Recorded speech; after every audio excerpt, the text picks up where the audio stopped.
Hermanos, yo creo que todos hemos estado en situaciones donde de alguna manera sabemos o entendemos que Dios nos ha puesto ahí por una razón.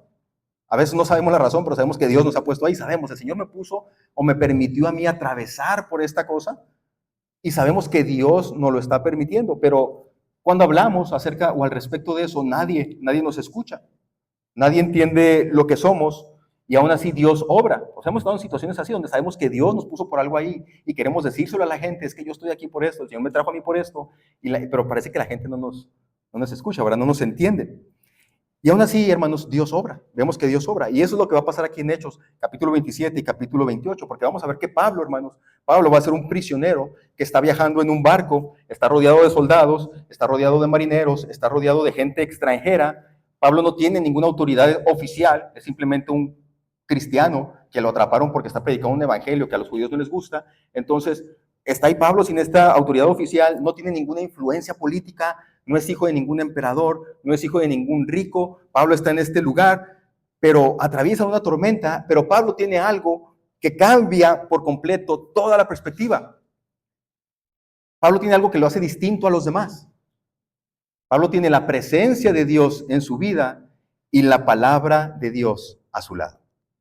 Y eso, hermanos, aunque no lo creamos, hace completamente diferente nuestra perspectiva de la vida. Tener al Señor en nuestra vida, tener al Señor en nuestros corazones, guiarnos nosotros por su palabra, hace que nosotros como hijos de Dios veamos la vida de un ángulo completamente diferente, de un ángulo completamente distinto. La palabra de Dios en la vida de Pablo y la presencia de Dios en la vida de Pablo, dirigiéndolo, hacen que Pablo, hermanos, atraviese por las crisis de una manera distinta o diferente a como atraviesan las crisis las personas que no hacen de Cristo su fortaleza.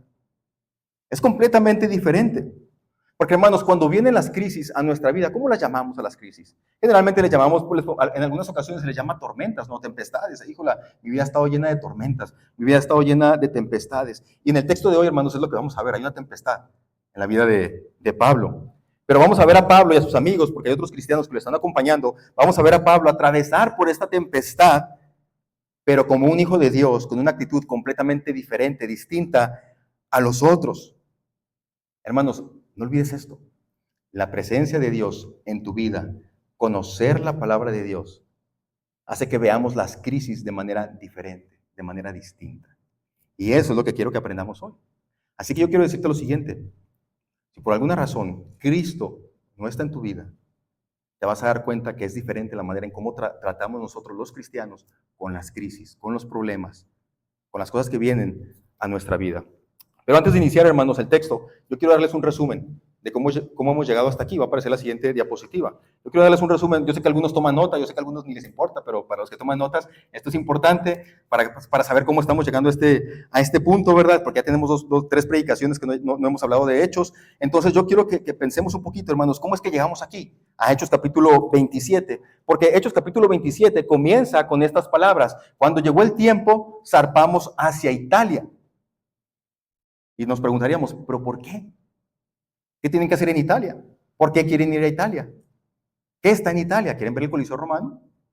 ¿Qué es lo que quieren ver en Italia? Entonces, para eso necesitamos entender un poquito qué fue lo que sucedió antes. Entonces, si ustedes han estado con nosotros, recordarán, por ejemplo, que en Hechos capítulo 21, una vez que Pablo va llegando a Jerusalén, va rumbo a Jerusalén, llega al templo de Jerusalén, y entonces leemos en la palabra de Dios que los judíos querían matar a Pablo porque Pablo estaba enseñando que no es necesario obedecer la ley para poder ser salvos, justificados delante de Dios. Entonces los judíos quieren matar a Pablo, eso lo encontramos en Hechos capítulo 21, y entonces, así como hicieron con Jesús, quieren hacer también con Pablo, y entonces dice la palabra de Dios que se armó un gran alboroto ahí en Jerusalén. Eso estábamos en Hechos capítulo 21.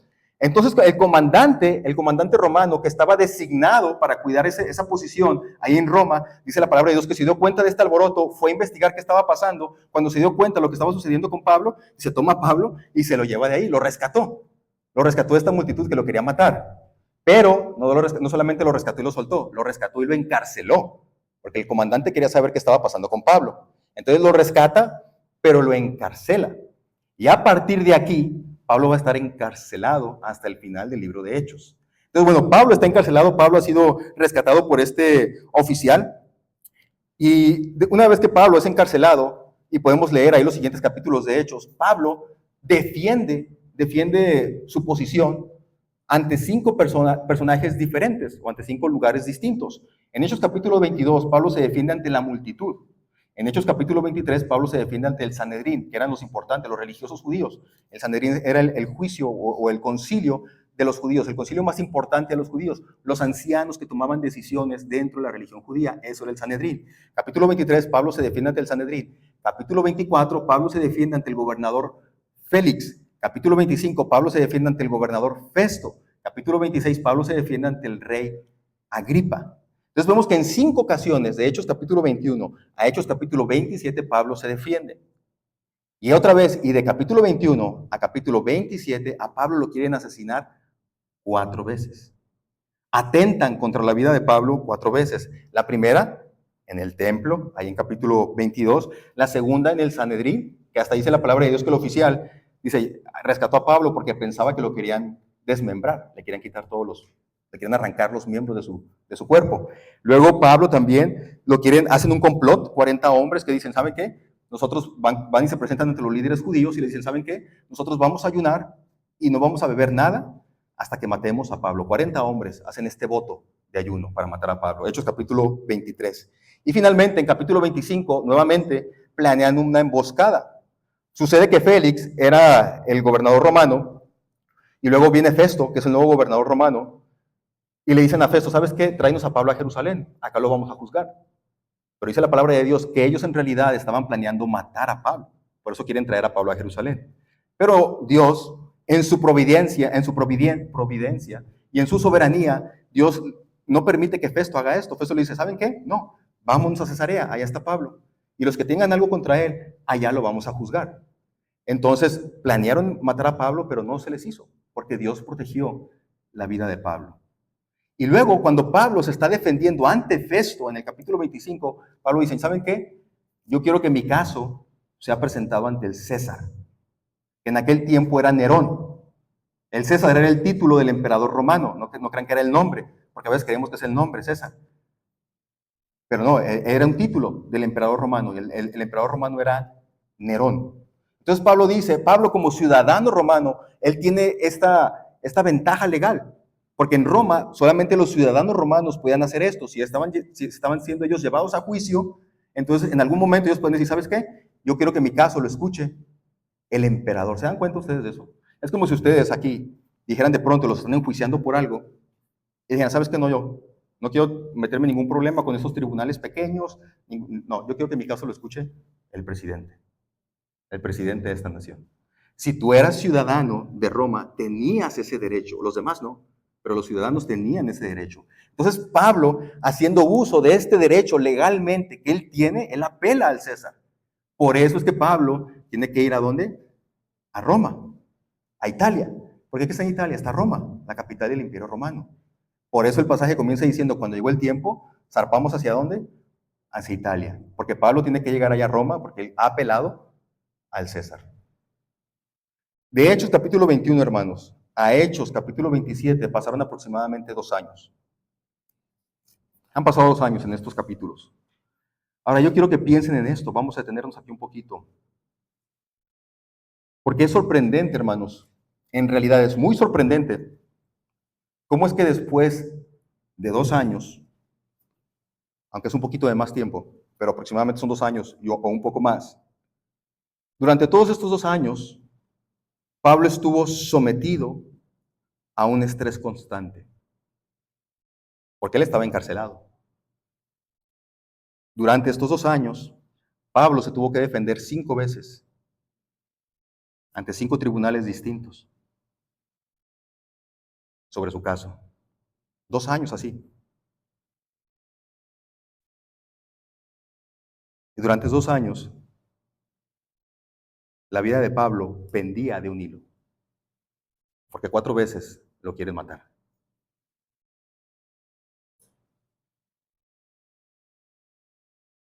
Y luego viene esta tormenta de la que vamos a hablar hoy. Se pueden pónganse un poquito en el contexto. 2 años de estrés, 2 años de estar encarcelado, 2 años de tener que estarte defendiendo, en diferentes tribunales. 2 años en los que estás preocupado por tu vida, porque te quieren matar. ¿Cómo enfrentarías la siguiente prueba tú? ¿Cómo estaría tu ánimo? ¿Cómo estaría tu actitud? ¿Cómo sería tu actitud? Yo creo que muchos de nosotros ya estaríamos por reventar, ¿no? Por eso decimos explotar. Diríamos, hay un dicho que tenemos los mexicanos, ¿no? Ya no vemos lo duro, sino lo tupido. Cuando está llegue.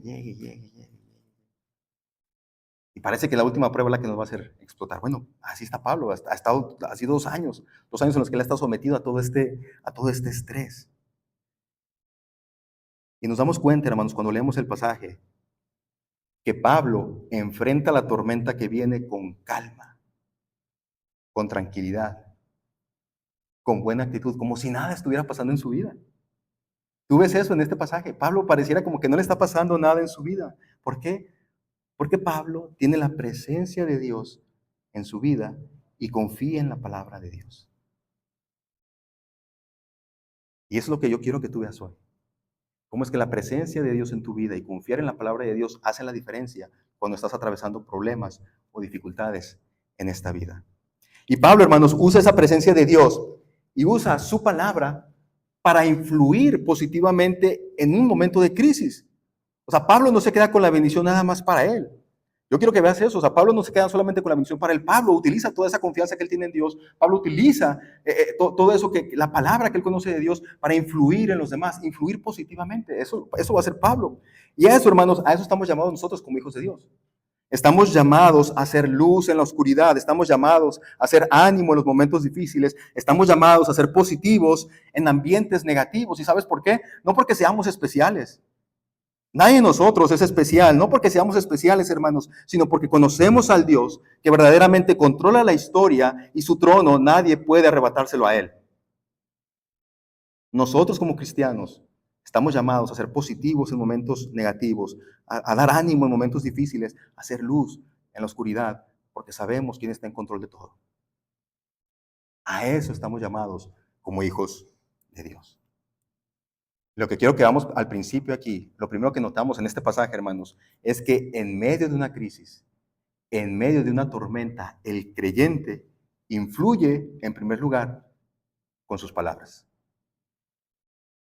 El creyente influye con sus palabras. Y Leandro me va a ir siguiendo ahí en el texto, yo lo sé, Hechos capítulo 20, vamos primero con el versículo 4.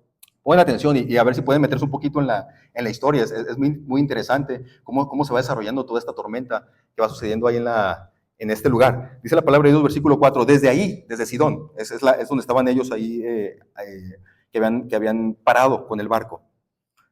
Desde ahí nos hicimos a la mar y nos topamos con fuertes vientos de frente que hacían difícil mantener el barco en curso. Así que navegamos hacia el norte de Chipre, entre la isla y el continente. Vemos que desde el principio comienzan estos vientos fuertes. Versículo 7. Tuvimos que navegar despacio por varios días y después de serias dificultades, por fin nos acercamos a Nido. Pero teníamos viento en contra, así que cruzamos a la isla de Creta, navegando al resguardo de la costa de la isla con menos viento, frente al cabo de Salmón. Seguimos por la costa con mucha dificultad y finalmente llegamos a buenos puertos, cerca de la ciudad de Lasea. Habíamos perdido bastante tiempo.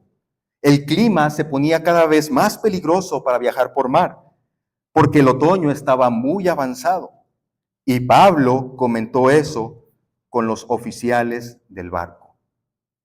Les dijo, señores, creo que tendremos problemas si seguimos avanzando. Naufragio, pérdida de la carga y también riesgo para nuestras vidas. Pero el oficial a cargo de los prisioneros les hizo más caso al capitán y al dueño del barco que a Pablo. Desde que inician el viaje, hermanos, vemos en el texto que lo hacen con mucha dificultad, porque dice el texto, ya se estaba acercando el invierno.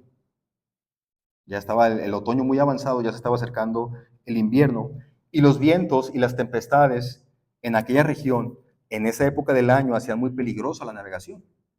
Por eso muchos marineros preferían aparcar en un puerto, dejar que pasara el invierno, dejar que pasara el otoño, y luego volver otra vez hasta la primavera salir. Y eso fue lo que sugirió Pablo. Vamos a pararnos aquí. Vamos a pararnos aquí. No hay que continuar, porque lo que viene va a estar feo si nos vamos. Pero Pablo, hermanos, Pablo no era marinero. Él no era pescador como Pedro y Juan y Jacob. Pablo no era marinero. No era capitán de un barco. No era un militar. No tenía el título universitario. No era un político poderoso. Simplemente era un creyente con discernimiento espiritual. Y Pablo le sugiere a los oficiales del barco, ¿saben qué? Lo mejor es pararnos aquí. Lo mejor es no navegar. Pero como Pablo no tenía ninguno de estos títulos,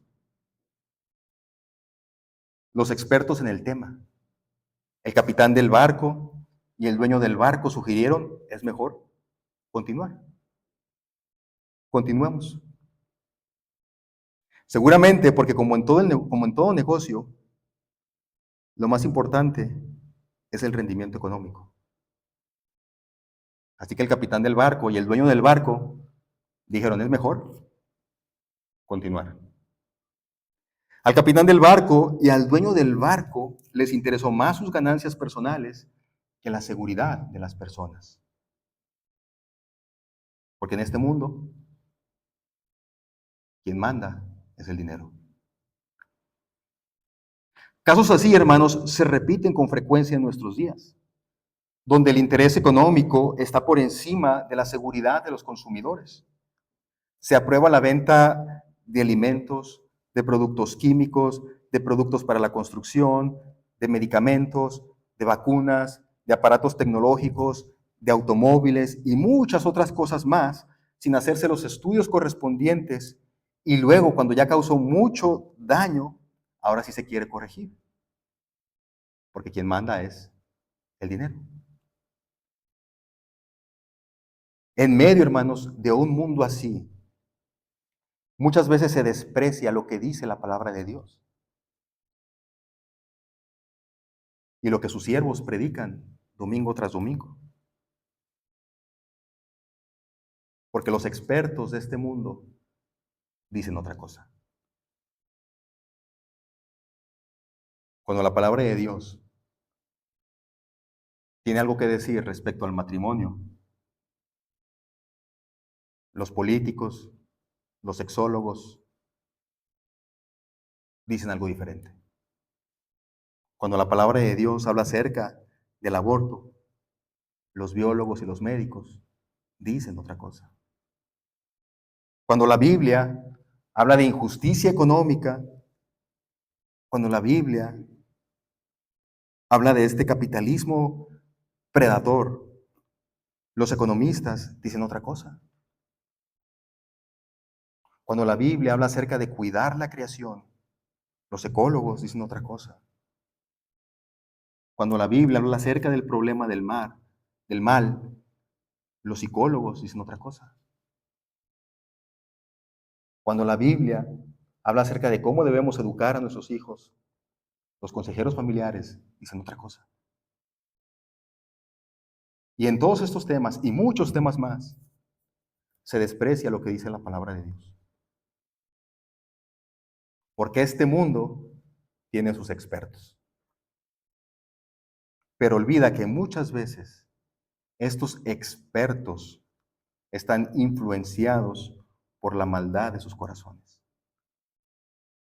Lo que los impulsa a ellos, supuestamente, a hacer ciencia y todas esas cosas, no es el bienestar de la humanidad, sino seguir con su agenda destructora. Quiero hacerles dos advertencias, hermanos, antes de continuar. Yo no estoy diciendo con esto, para que me entiendan, yo no estoy diciendo con esto que todo pastor o que toda la iglesia o que toda iglesia tenga la autoridad. Yo no estoy diciendo eso. Para que no van a creer, no, pues como él es el pastor, pues quiere decir que siempre están en bien ellos, ¿verdad? No, yo no estoy diciendo eso. Que todo pastor siempre tenga toda la autoridad o que cualquier iglesia siempre tenga la autoridad. Yo no estoy diciendo eso. Lo que estoy diciendo es que en aquellas cosas en que la palabra de Dios claramente nos enseña a nosotros algo, es verdad. Y que aunque los expertos de este mundo digan otra cosa, nosotros podemos y debemos confiar en la autoridad de la palabra de Dios. Yo no estoy diciendo que todo pastor esté en lo cierto, ¿verdad? O que toda iglesia esté en lo cierto. Yo no estoy diciendo eso. Lo que yo estoy diciendo es que cuando la palabra de Dios claramente nos enseña algo, tenemos que sujetarnos a la autoridad de la palabra de Dios por encima de cualquier experto de este mundo. Eso es lo que estoy diciendo. Y número 2, quiero que vean ustedes, hermanos, que Pablo sabía lo que venía. Pablo lo había visto. El Señor se lo había revelado a Pablo, seguramente. Y aún así, Pablo no actuó con arrogancia, no se enojó. Pablo advirtió con humildad. Porque, hermanos, nosotros no influimos imponiendo nuestra visión. Yo siempre he dicho eso. El cristianismo, nosotros no predicamos de Cristo, tratamos de imponer nuestra visión. No. Simplemente invitamos a las personas. Les compartimos lo que creemos basados en la palabra de Dios y dejamos que cada quien tome su decisión. Pero no imponemos nuestra verdad por los demás, por encima de los demás. Y eso es lo que hace aquí Pablo, hermanos. Nosotros simplemente hablamos fielmente y le dejamos el resultado a las manos de Dios. Es lo que hacemos. Compartimos fielmente la palabra de Dios y dejamos los resultados en las manos de Dios. Pablo no se enojó, no insultó, no gritó, no denigró, no menospreció. Esas son las armas de este mundo. En este mundo los poderosos gritan. En este mundo los poderosos luchan con armas. En este mundo los poderosos insultan a los demás. Pero el camino del cristiano es diferente, es distinto. Y Pablo nos lo está demostrando aquí en este pasaje. Pablo les sugirió a ellos lo que tenían que hacer. Cuando no obedecieron la voz de Pablo, ¿qué hizo Pablo? Ni siquiera se negó a subirse al barco. No, se volvió a subir al barco. Se volvió a subir al barco porque él confiaba en Dios. Pablo confiaba en Dios. Y hermanos, ¿sabes qué? El tiempo le dio la razón a Pablo. Cuando seguimos avanzando nos damos cuenta que el tiempo le dio la razón a Pablo. Al principio ellos ignoraron su consejo, pero cuando el tiempo le dio la razón, la mentalidad de la tripulación cambió hacia Pablo. Por eso es importante, hermanos, hablar antes de que pasen las cosas, para que cuando sucedan sirva como un testimonio de que todo lo que se estaba diciendo era verdad, aunque no nos hagan caso. Pero es bueno advertir de lo que se viene. Vamos a seguir leyendo ahí, versículo 13, Leandro, capítulo 27. Dice ahí, cuando un viento suave comenzó a soplar desde el sur, los marineros pensaron que podrían llegar a salvo. Entonces levaron anclas y navegaron cerca de la costa de Creta, pero el clima cambió abruptamente y un viento huracanado llamado nororiente sopló sobre la isla y nos empujó a mar abierto. Los marineros no pudieron girar el barco para hacerle frente al viento, así que se dieron por vencidos y se dejaron llevar por la tormenta. Versículo 21. Nadie había comido en mucho tiempo. Y finalmente Pablo reunió a la tripulación y les dijo, señores, pongan atención a estas palabras, señores, ustedes debieron haberme escuchado al principio y no haber salido de Creta. Así se hubiera evitado todos estos daños y pérdidas. Pero anímense, dice Pablo, anímense. Ninguno de ustedes perderá la vida, aunque el barco se hundirá. Pues anoche un ángel del Dios al quien pertenezco y a quien sirvo estuvo a mi lado. Y dijo, Pablo, no temas, porque ciertamente serás juzgado ante el César. Además, Dios en su bondad ha concedido protección a todos los que navegan contigo. Así que anímense. Y luego vean lo que dice Pablo, pues yo le creo a Dios.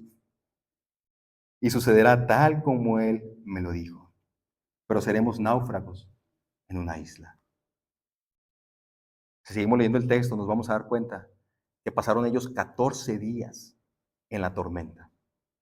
14 días en la tempestad, día tras noche, viento, olas, nublado, rayos. 14 días en esa tempestad. Y estaban a la deriva, a donde la tormenta los llevara. No podían darle ninguna dirección al barco. Es más, inclusive algunos se quisieron bajar del barco. Y Pablo les dijo, ¿saben qué? Si se bajan, yo no puedo garantizar la vida de ustedes. Se tienen que quedar todos aquí, porque Dios va a cuidar la vida de todos los que se queden en este barco. Versículo 33. Cuando empezó a amanecer, Pablo animó a todos a que comieran. Ustedes han estado tan preocupados que no han comido nada en 2 semanas, les dijo. Por favor, por su propio bien, coman algo ahora, pues no se perderá ni un solo cabello de su cabeza. Así que tomó un poco de pan dio gracias a Dios delante de todos, partió un pedazo y se lo comió. Entonces, todos se animaron. La diferencia de un hombre que le cree a Dios. Entonces, todos se animaron y empezaron a comer. Los 276 que estábamos a bordo.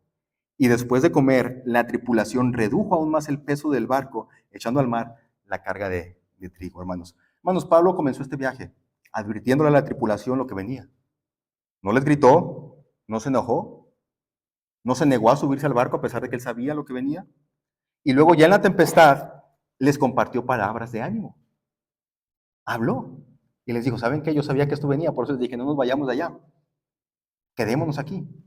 Pero bueno, ya que estamos aquí, anímense porque Dios me ha dicho que ninguno de ustedes va a perder la vida.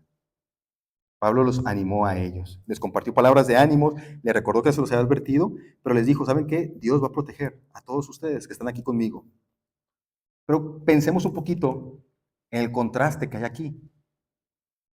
Porque estas mismas personas que el sistema de este mundo había despreciado, que no le importó, vámonos, lo importante es el negocio. Esas mismas personas que el sistema de este mundo había despreciado, Dios, en su providencia, las iba a proteger, aunque no tenían temor de Dios. Porque para Dios, lo más valioso de este mundo es el ser humano, porque ha sido creado imagen y semejanza de Dios. Por eso Dios se ha involucrado en un proyecto para salvar tu vida. Si tú crees que le importas a este mundo, si tú crees que le importas a este sistema, si tú crees que le importas al político ese por el que votaste y en quien tienes tu confianza, has vivido engañado. No le importas.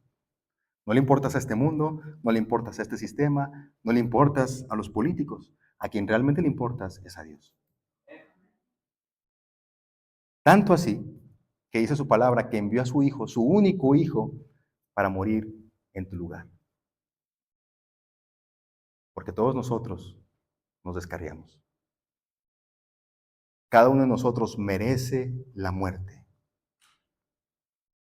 Pero Dios envió a su hijo para que su hijo muriera en nuestro lugar, para que tú seas salvo del juicio que viene.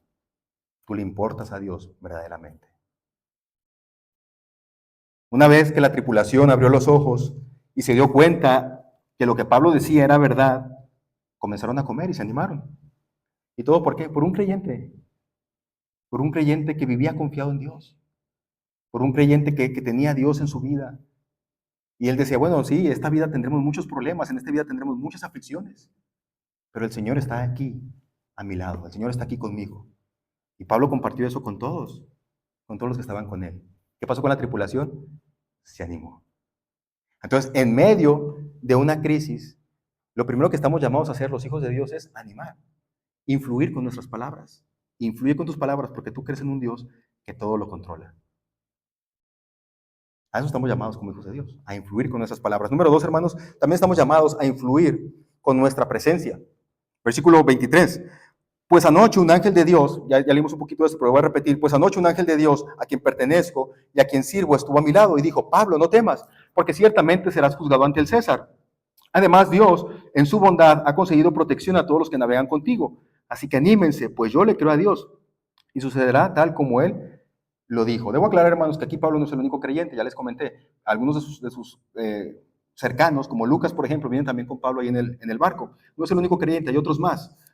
Pero lo que quiero que notes es que por la fidelidad de Pablo se trajo salvación a muchos. Y no me estoy refiriendo a salvación espiritual, porque no está diciendo el texto que ellos fueron salvos espiritualmente, pero sí sus vidas fueron salvadas de morir en la tempestad. Por unos creyentes que estaban ahí en la barca, Dios salvó a todos los demás. De morir. No salvación espiritual, de morir. Hermanos, nosotros como seres humanos estamos acostumbrados a pensar en términos extremadamente individualistas. Así somos, porque ahí somos como seres humanos. Y más que hemos sido criados en un sistema que nos empuja cada día más a ser más y más individualistas. Hace tiempo escuchaba yo una reflexión de un profesor de historia, un doctor en historia, que él platicaba acerca de cómo nos hemos vuelto individualistas en medio de un sistema capitalista. Pero yo quiero decir y quiero aclarar antes de seguir, que yo no soy comunista ni soy socialista, ¿eh? Porque luego siempre nos vamos con esa idea de que, no, el pastor, si él habla en contra del capitalismo es porque es socialista. No, no, no, para nada, no quiero que me confundan con eso. No apoyo ni uno ni al otro, ni al uno ni al otro. Pero este profesor hablaba acerca de eso. Él decía que en las aldeas la vida se basaba en relaciones cercanas, en los pueblos. El problema de uno era un problema de todos. Si alguien en la aldea se enfermaba, todo el pueblo se acercaba para ver cómo podía ayudar a esa persona. Sin embargo, en un sistema donde el dinero es el único vínculo real, se genera una distancia social. Porque cuando tú te enfermas, ¿qué es lo que haces?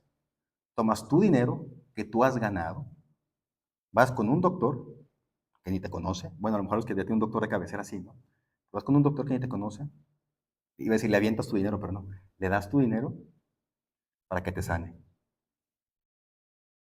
Y tus vecinos o familiares no se involucran. A veces ni se enteran que estuviste enfermo. Y vemos que el mundo nos ha vuelto cada vez más y más individualistas. Hijos que no se preocupan por sus padres, inclusive terriblemente padres que no se preocupan por sus hijos. Como que ya los tuvieron y, pues órale, ya no son mi problema, no hay que el sistema los cuide. Pero lo que vemos aquí, hermanos, en este pasaje, es que Dios preservó la vida de toda la tripulación, porque ahí iba Pablo. Y Dios tenía planes para Pablo, que llegara Pablo a Roma. Y Dios le concede a Pablo el rescate de todos los demás también, la vida de ellos. Ahora, pensemos un poquito en esto, hermanos. Seguramente Pablo intercedió por toda la tripulación, porque esa es una enseñanza que encontramos consistentemente en las Escrituras. Fíjense bien, hermanos, yo quiero que pensemos en esto porque somos hijos de Dios, somos creyentes. Constantemente vemos en la palabra de Dios que los justos suplican por los injustos. Los justos suplican a Dios, los justos interceden a Dios por los injustos. Por ejemplo, encontramos varias historias en el Antiguo Testamento. Abraham, cuando Dios viene y le dice, ¿sabes qué? Voy a destruir Sodoma y Gomorra porque su pecado ha llegado hasta el límite y tengo que destruir estas dos ciudades. ¿Qué hizo Abraham? Señor, ¿vas a destruir la ciudad si encuentras en ella 50 justos? Y Dios le dijo, no, por amor a esos 50 no lo voy a hacer. Y luego Abraham dice, bueno, Señor, pero ¿qué tal si solamente hay 40?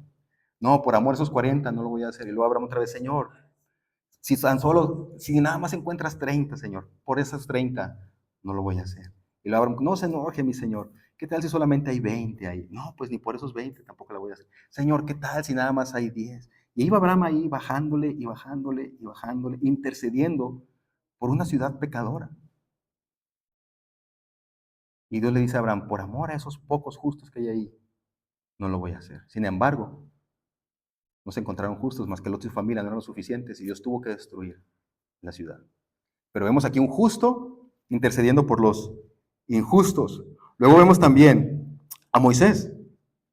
Vemos a Moisés intercediendo por Israel cuando baja del monte Sinaí después de que Dios le da las tablas, los 10 mandamientos. Y entonces baja Moisés, dice la palabra de Dios que cuando baja Moisés, los israelitas están adorando un becerro de oro. Apenas los acaba Dios liberar de allá de Egipto y baja y ya están ellos allá adorando a otro becerro. Y Dios le dice a Moisés, ¿sabes qué, Moisés? Quítate de aquí porque voy a acabar con todo este pueblo. Y Moisés le dice, no, Señor, intercede Moisés por los israelitas. Y Dios les concede la vida a aquellos israelitas idólatras. Luego vemos también que Job intercedió por sus amigos. Vemos también que Daniel intercedió por los expertos de Babilonia, porque nadie podía decirle al rey de Babilonia qué es lo que significaba el sueño. Y dijo el rey de Babilonia, como nadie sabe, entonces voy a matar a todos los sabios. Y lo diga Daniel. Y dice, ¿sabes qué? No los mates. Dame nomás un tiempo. Voy a preguntarle a Dios. Voy a preguntarle a Dios qué significa tu sueño, pero no mates a los sabios. ¿Saben que ustedes ahí que Daniel pudo haber dicho, ¿sabes qué? Todos estos son mis contrincantes, políticamente hablando, eran sus contrincantes. Daniel pudo haber dicho, ¿sabes qué? Sí, mátalos. Yo te voy a decir el significado del sueño, pero mátalos a ellos. Pero Daniel dijo, no, no los mates. Yo te voy a dar el significado del sueño, pero no los mates a ellos. Esteban, mientras estaba muriendo apedreado por el Evangelio, dice, no les tomes en cuenta este pecado. intercediendo por los injustos. Y Jesús, que estaba en la cruz, extendiendo sus brazos, lo primero que dijo fue: Padre, perdónalos, porque no saben lo que hacen. El justo intercediendo por los injustos. Seguramente aquí Pablo también, cuando el ángel se le presentó, le dijo: ¿sabes qué, Pablo? Ten confianza, vas a llegar hasta Roma, porque los planes de Dios para ti es que llegues a Roma, que compartas el evangelio con el César. Seguramente Pablo dijo: bueno, Señor, ¿y qué de estos? ¿Y qué de todos estos que vienen conmigo en el barco? Y el Señor en su gracia le concede a Pablo salvar la vida de todos ellos. A diferencia, hermanos, en el Antiguo Testamento encontramos un profeta que por su desobediencia a Dios ya estaba haciendo que muchos otros murieran en una tormenta, ¿se acuerdan? El profeta Jonás, que desobedeciendo a Dios por culpa de Jonás, casi toda la tripulación se muere. Pero aquí encontramos a un profeta, a Pablo, que decidió ser de bendición, porque Jonás se negaba a ser de bendición para los ninivitas, porque ¿saben qué decía Jonás? Jonás decía: yo no quiero ir a Nínive, yo no quiero ir a Nínive porque yo sé que si yo les predico y se arrepienten, ¿qué va a hacer Dios? Los va a perdonar. Y dice Jonás: no, que Dios no los perdone, que Dios no los perdone. Y por eso Jonás se negaba a ir a Nínive. Y por culpa de Jonás casi muere una tripulación completa. Pero Pablo, en este momento, hermanos, Pablo decidió ser de bendición, aunque eso le costara a él sufrir. Porque iba a sufrir también el naufragio del barco. Tu presencia como hijo de Dios en tu trabajo, tu presencia como hijo de Dios en tu familia, tu presencia como hijo de Dios en tu empresa, tu presencia como hijo de Dios en tu comunidad, no es accidental. Dios quiere que tú seas un canal de bendición para que muchos más sean salvados. No estás ahí por casualidad. Tú tienes que influir con tu presencia. Tú tienes que interceder por los que te rodean, aunque te caigan mal, aunque sean tus enemigos. ¿Sabes por qué? Porque cuando hacemos eso, cuando nosotros estamos intercediendo a Dios por aquellos que nosotros quizás consideramos nuestros enemigos, estamos orando con el corazón de Dios. Que Él no desea que ninguno se pierda, sino que todos vengan al arrepentimiento. Y eso demuestra que en realidad eres un hijo de Dios, cuando puedes pedir a Dios por los injustos. Hermanos, Dios escucha la petición de sus hijos, por supuesto. Dios escucha las peticiones de sus hijos, pero sobre todo, cuando nosotros le pedimos a Dios poder bendecir a otros. ¿Ustedes creen que no le va a dar gusto a Dios eso? Señor, dame a mí la bendición de ser de bendición para los otros, de compartirles tu palabra, de compartirles un pedazo de pan, de compartir con ellos tiempo. ¿Ustedes creen que Dios nos va a conceder esas cosas? Por supuesto, porque a Dios le agrada eso. Él está esperando eso de nosotros. Entonces influye también con tu presencia.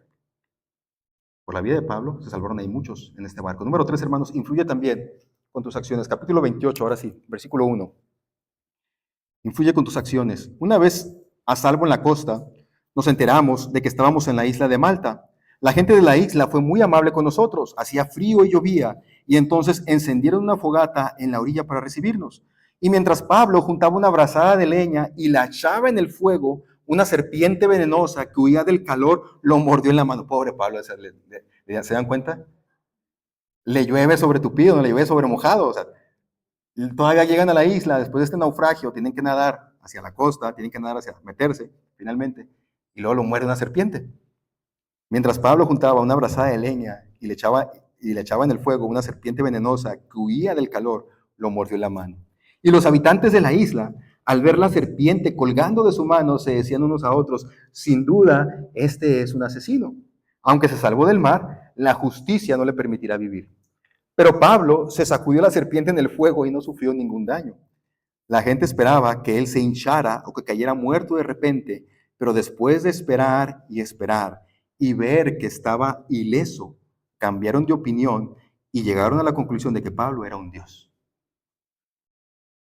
De un extremo a otro extremo.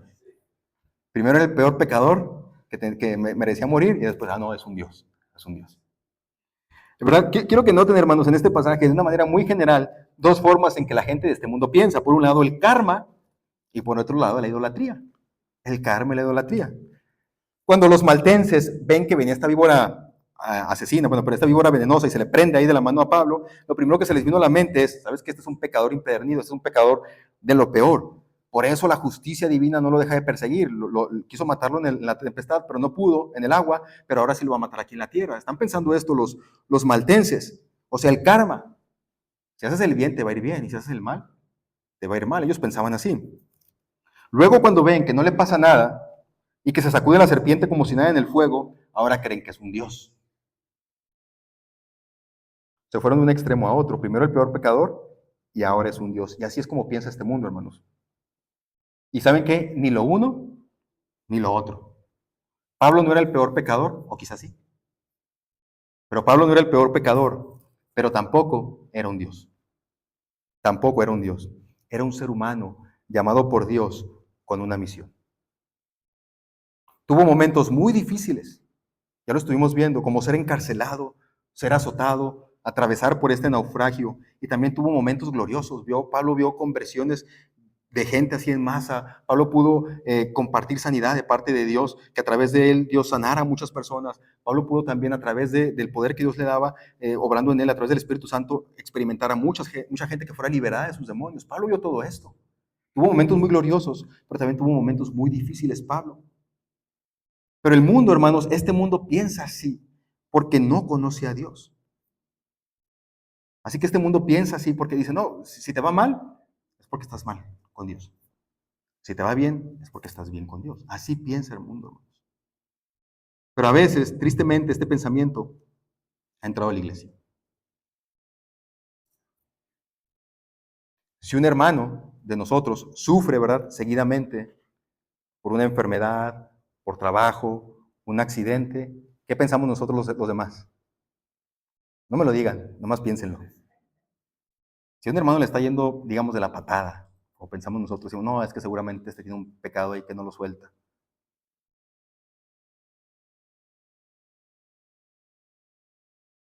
Inclusive nosotros mismos lo pensamos de nosotros también. Que en la vida pareciera que siempre mal, como que estamos ahí una tras otra. Pues Señor, ¿qué hay en mí? Perdóname, Señor. ¿Qué estoy haciendo mal? Así pensamos a veces nosotros de nosotros mismos también. Y por el contrario, si a un creyente parece salirle todo bien y no sufrir, es porque goza de la bendición de Dios. Es más, incluso en algunos casos extremos, también porque no hemos llegado a idolatrar pastores. Y olvidamos, hermanos, que Dios tiene planes y propósitos para cada uno de nosotros y que todas las cosas obran a bien de aquellos que aman a Dios.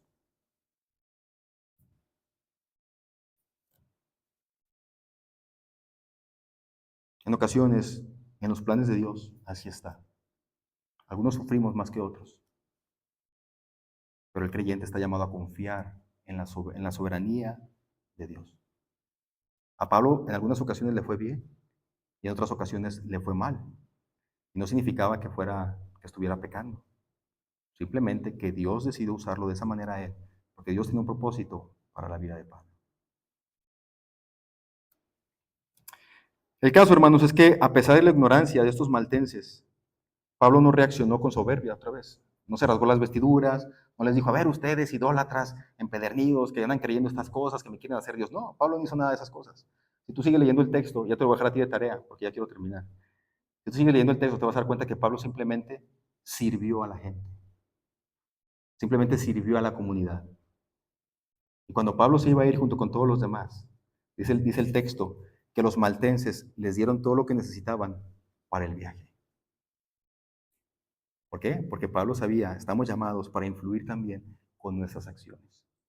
Estamos atravesando momentos difíciles, la gente piensa mal de nosotros, fíjense, pensaban que Pablo era un pecador primero, después pensaban que era un Dios. Pablo no los regañó ni nada, simplemente les sirvió a ellos. Les sirvió. Conclusión, hermanos, Pablo llegó a este barco como un prisionero, sin autoridad y sin respeto inicial. Pero fue la persona más importante a bordo del barco. Y no porque lo fuera, sino porque Dios estaba con él. Al principio el mundo ignoró su voz, luego recibió su gracia y finalmente no supo cómo nombrarlo. Eso mismo le pasa al creyente fiel de hoy. El mundo no siempre sabrá quién eres ni te entenderá lo que Dios hace a través de ti. No importa. Sigue hablando, sigue sirviendo y deja que Dios sea el que explique el resultado de su obra. Como hijos de Dios, hermanos, nosotros enfrentamos las tormentas de la vida de manera distinta. Porque Dios está con nosotros, porque tenemos esperanza, porque tenemos consuelo y porque tenemos salvación.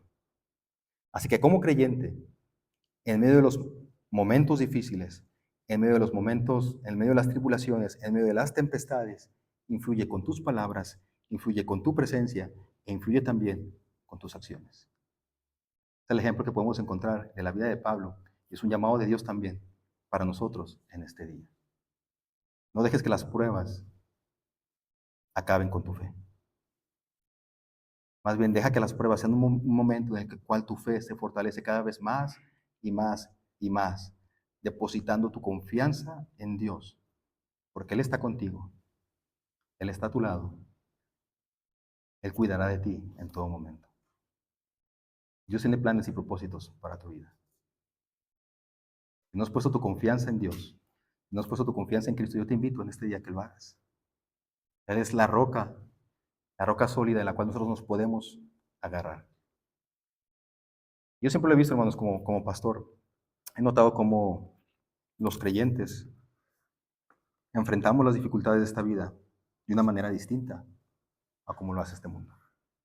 Porque tenemos esperanza y tenemos al Espíritu Santo en nuestras vidas.